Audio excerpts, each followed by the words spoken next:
Olá!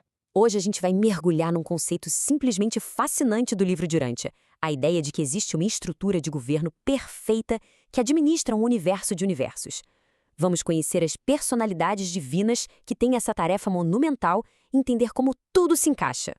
Bom, essa é a grande pergunta, não é? Como é que se governa o infinito? Quando a gente para pensar no tamanho da criação, uma administração que funcione parece algo impossível. Mas acredite, existe um sistema, uma arquitetura de governo que é tão perfeita quanto a própria criação. E é isso que vamos desvendar agora. E a resposta está toda nesse número aí, 7. 7 ordens distintas de seres divinos, cada uma perfeita e com um propósito muito específico. Elas formam, sabe, a espinha dorsal da administração do universo. E não estamos falando de uma força qualquer, mas de personalidades reais, criadas exatamente para essa função. Vamos entender isso direito. Essas são as personalidades supremas da Trindade. O que a gente aprende é que elas já foram criadas em estado de perfeição para um serviço muito específico. E um ponto fundamental é que o número delas é fixo, não estão sendo criadas novas. Na prática, elas são a justiça e o julgamento executivo da Trindade em todo o grande universo. A nossa jornada começa no ponto zero, no centro absoluto de toda a criação. É aqui, nesse sistema perfeito do paraíso e de Avona, que a gente encontra as duas primeiras e mais elevadas ordens de administradores, os governantes supremos e finais de tudo o que existe. Agora, olha que interessante a distinção aqui. De um lado, temos os segredos da supremacia, que governam aqueles 7 mundos sagrados, bem pertinho do paraíso. Eles trabalham em grupo e a função deles está ligada aos segredos da personalidade das deidades. Do outro lado, estão os Eternos dos Dias. Cada um deles governa individualmente um do bilhão de mundos de Avona, e o foco deles é desenvolver esferas que sejam únicas, originais. E essa citação resume a ideia de um jeito perfeito. Quer dizer, enquanto as deidades são conhecíveis, o trabalho dos segredos da supremacia continua meio que velado. E isso acontece por causa da natureza sagrada e superpessoal da função deles, que lida com a privacidade das relações entre os criadores e suas criaturas. Ok, agora a gente sai do universo central, que é perfeito, e viaja para os 7 superuniversos. Sabe, as vastas galáxias em evolução onde o tempo e o espaço realmente começam.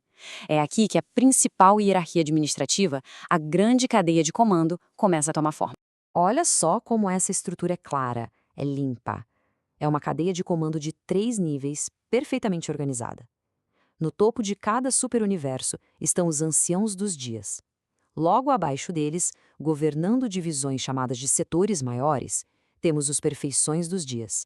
E, finalmente, administrando os setores menores, estão os recentes dos dias. E o nome Anciães dos Dias não é à toa, tem um significado bem profundo. Eles foram os primeiros seres a terem seus registros de personalidade criados.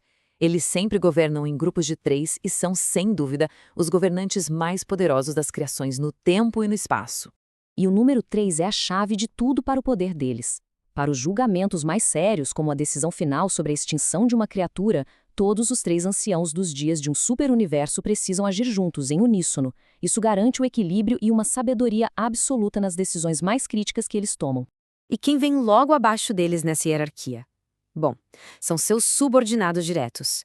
Os perfeições dos dias são como os mestres dos detalhes administrativos, enquanto os recentes dos dias lidam com os grandes desafios físicos dos superuniversos.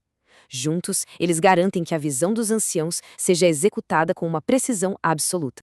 Mas aí fica a pergunta, né? Como é que essa administração gigantesca do superuniverso se conecta com o nosso cantinho do cosmos, com os universos locais? A resposta está numa ordem de seres que funciona exatamente como uma ponte entre esses níveis de governo. E aqui estão eles, os Uniões dos Dias. O papel deles é único. Eles não são governantes, são conselheiros, como embaixadores da Trindade em cada universo local.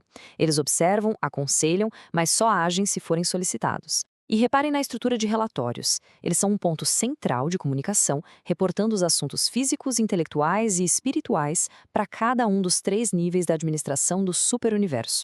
E com isso, a gente chega na ordem final dessa incrível cadeia de comando. São os conselheiros estelares, que trazem essa governança divina para um nível ainda mais próximo da gente, lá no coração das constelações. Estes são os fiéis dos dias.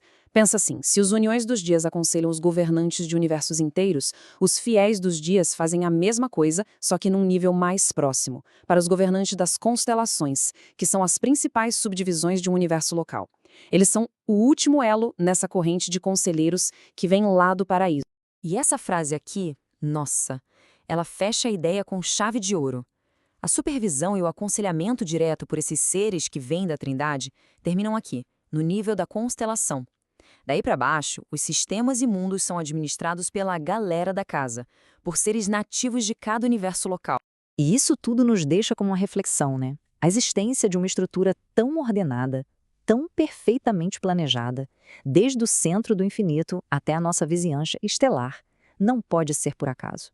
A pergunta que fica é: o que essa arquitetura divina sugere sobre o destino final da criação e sobre qual é o nosso papel dentro de tudo isso?